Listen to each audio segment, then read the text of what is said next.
Nació en La Plata el 18 de abril de 1986 y es la mayor de las tres hijas que tuvieron, Pablo Salerno y Gabriela Gentili, ambos abogados y de ascendencia italiana. Realizó los estudios primarios en la escuela anexa Joaquín B. González, mientras que la secundaria la completó en el Colegio Nacional para luego estudiar y recibirse de profesora y licenciada en Letras en la Facultad de Humanidades de la Universidad Nacional de La Plata, donde se graduó con el mejor promedio, 9.55, y donde está a punto de doctorarse, además de estar estudiando el traductorado de francés. Esta destacada deportista platense es además profesora de literatura francesa y becaria doctoral del CONICET. En cuanto a su carrera deportiva, navegó en la clase internacional Optimist durante el periodo 1992-2001. Desde el año 2002 se dedica en especial a competir en la clase olímpica Laser Radial, a la vez que alterna su principal actividad deportiva con la participación en regatas de nivel nacional, internacional, sudamericano, panamericano y mundial en otras clases de barco. Premiada nacional e internacionalmente, se destaca el haber obtenido en 2015 la medalla de oro en los Juegos Panamericanos de Toronto, Canadá, además de otras docenas de premios en competiciones oficiales en Ecuador, Venezuela, Colombia, Uruguay, Brasil y Argentina. Asimismo, ha recibido distinciones por sus logros deportivos, otorgados por el Honorable Senado y Diputados de la Nación, la Cámara de Diputados de la Provincia de Buenos Aires, la Municipalidad de La Plata, el Gobierno de la Ciudad de Buenos Aires, el Premio Clarín, Banco Ciudad y la Armada Argentina, entre otros. Tiene publicado, a su vez, 2 libros de su autoría. Con nosotros y con ustedes, Paula Salerno. Segundo programa de Ciudadanos Ilustres con Paula Salerno. Paula, hablábamos en el programa anterior un poco de deportes, ¿no? Y yo pensaba en el tema de la carrera universitaria, pero también del docente universitario, porque, viste, no todo el mundo toma ese camino, ¿no? El de transmitir conocimientos. ¿Cómo comenzaste con la carrera universitaria? Bueno, en realidad, mientras estaba haciendo mi carrera, decidí inscribirme a la cátedra de literatura francesa. Fue una propuesta que me llevaron las profesoras de la cátedra, y como también siempre me gustó el francés, acepté y bueno, en un momento se llamó a selección docente. Yo ya me había recibido, había trabajado con la cátedra bastante tiempo, decidí anotarme, quedé seleccionada y fue en 2011 que comencé a ser ayudante de cátedra. Que es el mismo cargo que tengo hasta hoy. ¿Y cómo te va? Creo que me va bien, dirán los alumnos, ¿qué tal? No, pero viste que yo doy clase en la facultad y hay días que uno se va más completo, se va más cómodo, más contento. Decir, bueno, hoy di lo mejor que tenía. Porque en realidad uno va a dar clases siempre tratando de dar lo mejor, ¿no? Sí. Más allá de cuestiones que tienen que ver con lo económico, ¿no? Cuando uno va a dar clases siempre va a dar lo mejor. Por eso te pregunto cómo lo sentís. ¿Y la actividad en el CONICET, cómo comienza? Digo, para alguien que está viendo el programa, bueno, ¿y cómo es ese caminito para llegar al CONICET? Digamos que estando en la universidad uno se va enterando de que existen proyectos de investigación, algún docente te invita a formar parte de algún proyecto, empezás a ver el camino que recorrieron otros, tus propios profesores que son más grandes, y te das cuenta de que existe todo un camino en la investigación. Durante la carrera se te va formando también en investigación literaria, están muy a mano también los congresos, entonces uno siendo alumno ya puede participar de congresos y jornadas, exponer y demás. Y a mí que me encanta estudiar y que siempre sigo estudiando, de hecho ahora me anoté en otra carrera. Mirá, ¿qué vas a...? El traductorado en francés estoy haciendo. Para mí hacer un doctorado era excelente porque claro, como me gusta mucho estudiar, o sea, en el momento de que estoy en mi casa con todos los libros alrededor, eso lo disfruto muchísimo. decidí hacer el doctorado y bueno, buscar alguna institución que financie esos estudios era lo mejor que podía hacer, por eso me presenté al concurso de becas de CONICET y anteriormente me había presentado ya los de la Comisión de Investigaciones Científicas de la provincia de Buenos Aires. Digamos que comencé primero con una beca de estudios de la SIC, luego una de perfeccionamiento y finalmente cuando pude definir mi proyecto doctoral y supe que quería trabajar sobre Aurora Venturini y Ana Emilia Leite, me anoté ya en CONICET. Viste que en el programa anterior hablamos un poco de tu infancia, tu familia, del deporte, de la competencia, porque lo sorprendente de tu carrera y de tu vida es cómo se fueron acompañando, ¿no? La actividad deportiva, el hecho de competir, tu actividad profesional, tu dedicación al estudio. Cuando comenzás a competir, ¿cómo se conjuga eso? Porque me imagino que es complejo, ¿no? El hecho de competir, el hecho de la dedicación al deporte y también esta dedicación que vos tenés a la investigación, al estudio, a la literatura. Se trata un poco de ser organizado y productivo. Desde chicas, o sea, para mis padres el fin de semana había que estar en el club, navegando y nada de hacer tareas. Las tareas de la escuela se hacían en la semana. Se volvió de la escuela, se hacían las tareas y después se te quedó tiempo libre, haces lo que querés. Pero siempre fue esa organización. Claro, un método, les establecieron un método. Nunca necesitamos el fin de semana dedicarnos a estudiar, es muy raro. De hecho, creo que casi nunca me quedé un fin de semana para rendir un final, decir no estoy por rendir un final, creo que muy pocas veces lo habré hecho. Supongo que en los últimos, que eran muy largos. Y la actividad de navegar siempre la hice durante el fin de semana. Entonces, sábado y domingo, es más, nos íbamos a Buenos Aires directamente. Entonces, yo sábado y domingo estaba en Buenos Aires navegando. ¿Y cuando te ha tocado empezar a competir internacionalmente, cómo iba eso con la carrera? Y ahí tenía que hablar con los profesores, pedirles que me dieran las ausencias. Como en general me iba bien y tenía muy buenas notas, no había problemas porque ningún profesor sentía que yo al perder una clase iba a perder la continuidad. Al contrario, yo siempre me comprometía anticipadamente a entregar cualquier trabajo que me pidieran y demás. Y bueno, tenía que... ¿Y ellos cuando vos le contabas lo que hacías, cómo lo vivían? ¿Qué te decían? Y para algunos era totalmente inverosímil, increíble que alguien hiciera algo así. Digo, no, mira, me voy a Inglaterra porque mi hermana tiene el mundial de láser y la tengo que acompañar. Y alguna gente ni siquiera entendía de qué se trataba. Claro. También tenemos la ley que avala a los deportistas y yo podía ir con la ley y decir, bueno, me tienen que dar la ausencia, claro, pero no se trata yo prefería de eso, acordarlo con... Claro, y aparte que el docente entendiera qué era lo que vos hacías y hasta que no sé si que lo valore, pero sí que tuviese otra vivencia de lo que vos hacés. Sí, algunos se entusiasmaban, incluso decían, no, ahora cada vez que veo que hay un barquito en las Olimpiadas, ahora entiendo y pienso si vos estás ahí, o paseo por Buenos Aires y miro el río y veo barcos y me imagino a ver si estás o no estás. Sí, conocen por ahí otro universo. Contá un poco, bueno, el año pasado medalla de oro en Toronto, ¿no? Sí. ¿Cómo fue eso? Fue una experiencia bárbara porque la verdad es que yo a mis compañeros prácticamente no los conocía. El año anterior, Nicolás Fraquia, que es el timonel, que vive en Ecuador, me contactó por Facebook para ver si yo quería intentar ir con él y con otro compañero que se llama Bocha Politzer a correr un sudamericano Ecuador en este barco que es el Lightning, que yo no conocía, no sabía ni que existía prácticamente. Contales a quienes ven el programa qué características, qué particularidad tiene la actividad. La actividad náutica en general. Y el barco. Bueno, este barco, el Lightning, es un barco que se navega de a 3 personas. Es un barco que tiene 3 velas, es una vela mayor, una vela de proa y un spinnaker, que es para navegar con vientos cuando el viento viene de atrás. En Argentina hay muy poquitos. Y es una clase que es más fuerte quizás en Estados Unidos, en Canadá, en Ecuador, países también más del norte. Por eso es que yo acá mucho no lo conocía, había visto alguno alguna vez, pero no había navegado nunca. Y para los panamericanos se estableció que esta clase podía competir, pero tenía que ser mixta, o sea, tenían que competir una mujer y 2 varones o 2 mujeres y un varón.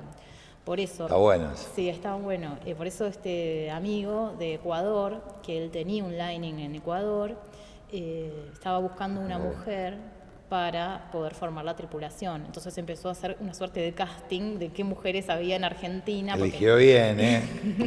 No es que Gracias. nosotros los platenses, viste, que nos agrandamos siempre, pero eligió muy bien. Y yo prácticamente no lo conocía, o sea, me acordaba de él de alguna época porque él vivía hace un montón de años en Ecuador. Y yo dije que sí enseguida, me pagué el pasaje de avión, me fui a Ecuador, entrenamos una semana y quedamos segundos en el sudamericano. Y esa fue la primera etapa selectiva para los panamericanos. Él es el dueño del barco. Él es, sí, es el dueño del barco. Tiene ¿Es su un barco grande? ¿Es un barco chico? Digo, para que los que ven el programa... No, tiene un poquito menos de 6 metros. Ah, mira. Es chico. ¿Cuánto vale un barco como ese? No sabes. No. Lo que pasa es que también hay muy distintos precios, Claro. porque casi todos esos barcos son usados y depende del estado en el que se Claro. encuentran. Yo la verdad es que no me acuerdo tenés del lining cuánto está, te puedo decir de otros barcos, pero ese no. ¿Y la primera embarcación la recordás? La mía propia, sí, es un Optimist que se llama Pingo 2. También era un barco que mi papá compró usado.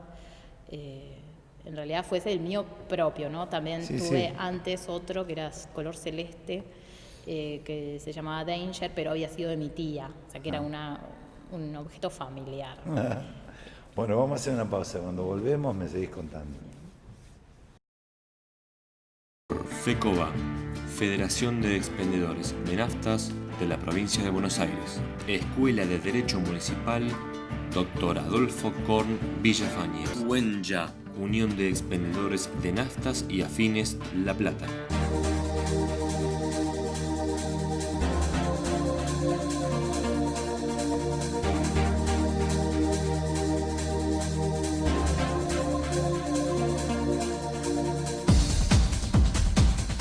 Gimnasio Fitness. 800 metros cuadrados de infraestructura dedicados a obtener tu completo bienestar psicofísico. Por eso a las tradicionales técnicas de aeróbica, musculación con carga y máquinas, agregamos clases personalizadas de pilates, pilates con máquinas y asesoramiento médico. En calle 40 entre 14 y 15, Gimnasio Fitness, dirigido por el profesor universitario Adrián Simonato. Centro Médico de Día Sana Sana, especializado en adultos mayores con capacidades diferentes. Atención personalizada, profesionales de excelencia. Calle 505, número 2546, entre 20 y 21. Centro Médico Sana Sana, algo distinto para gente especial.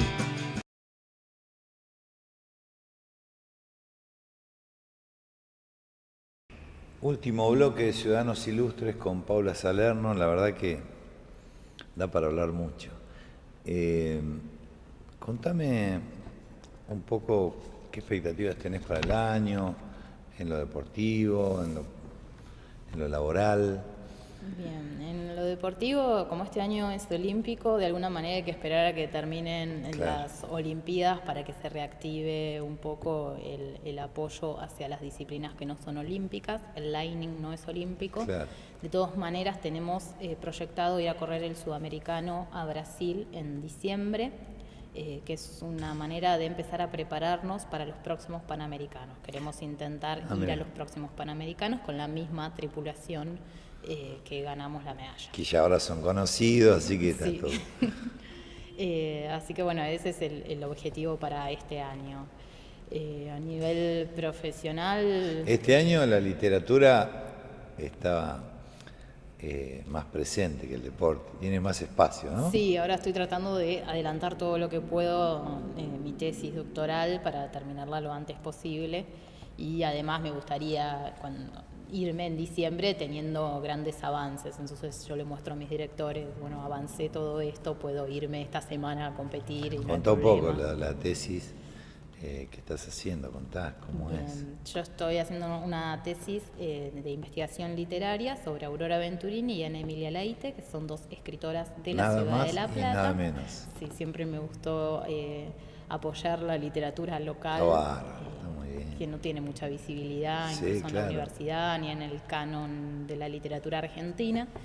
Y a mí me gusta trabajar con archivos literarios en disciplinas que se llaman crítica genética, ecdótica, que se ocupan de la edición de textos y de los procesos de escritura.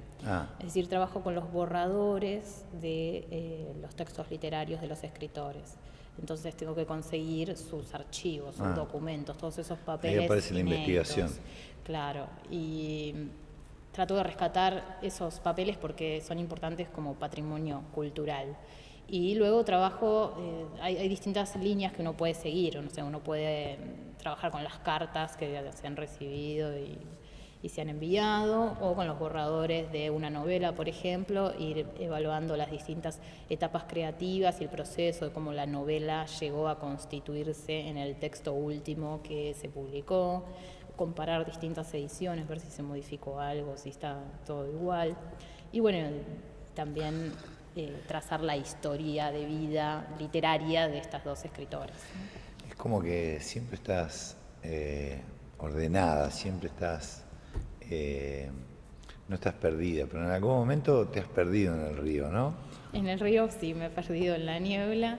Un día que... Digo como anécdota para que lo cuentes porque es muy risueña la anécdota.